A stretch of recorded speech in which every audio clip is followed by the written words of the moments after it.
বিসমিল্লাহির রহমানির রহিম। এটা হচ্ছে একটা ওই দুটো বাথরুমের পানির লাইন। এখানে গ্যাস ফিট না দেওয়ার কারণে পানি বারবার জাম হয়ে যায়। তো ওনারা আমাদেরকে ইনফর্ম করছে, আমরা এসে এখানে দুটো গ্যাস ফিট লাগিয়ে দেবো।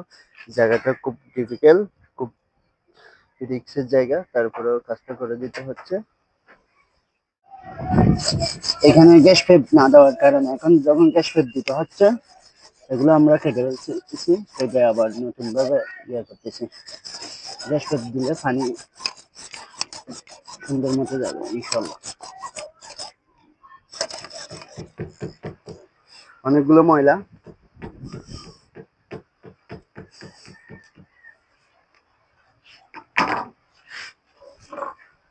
পানি একদম যাচ্ছে না। এক লাইনে দু তিনটা বাথরুম, এগুলো এখন আমরা পরিষ্কার করে দিচ্ছি।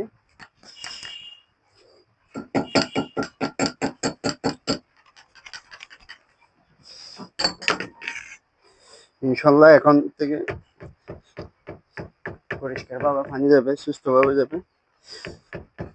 আর আপনাদের কারোর যদি এরকম সমস্যা হয়, তাহলে এভাবে টেকনিশিয়ান ডেকে আপনারা ঠিক করে নেবেন।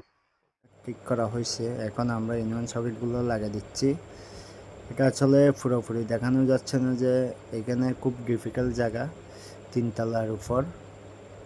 এখানে একটু এদিক বেদিক হলে পড়ে যেতে হবে, ওরকম কোনো সেফটি নেই। তারপরেও আমরা সেফটি নিয়ে কাজ করতেছি। ইউনিয়ন সকেটগুলো লাগিয়ে দিলাম, লাগিয়ে দিয়ে এখন গ্যাস পাইপগুলো লাগাই দেবো।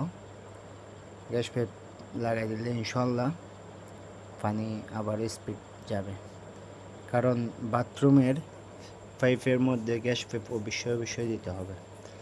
আর এটা তিনতলা বিল্ডিংয়ের উপর থেকে যাচ্ছে, ঠিক আছে, কিন্তু গ্যাস পাইপ দেয় নাই বিধায় বারবার সমস্যা হচ্ছে। কারণ সমস্যার সমাধান করার জন্য গ্যাস পাইপগুলো দিয়ে দিলাম। আপনাদেরও যদি এরকম কোনো সমস্যা হয়, গ্যাস পাইপ দেন নাই, পানি কম যেতেছে, তাহলে অবশ্যই গ্যাস পাইপ দিয়ে দেবেন। গ্যাস পাইপ দিলে আপনার পানির ইয়াটা অনেক ভালো পাবেন, সাপ্লাইটা ভালো পাবেন।